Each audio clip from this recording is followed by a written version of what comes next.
I'm working on a 2014 BMW.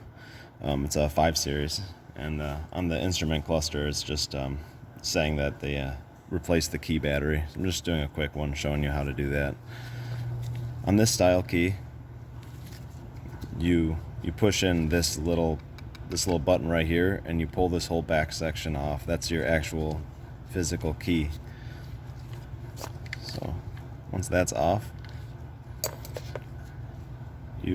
this one's kind of got a lot of kind of gross, but you stick a screwdriver or something small right into this slot right here,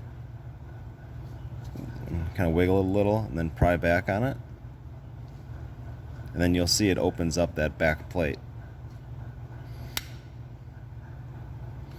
You just want to be careful with that because you can break this little barb, but once you pop that out, there's your key. So you just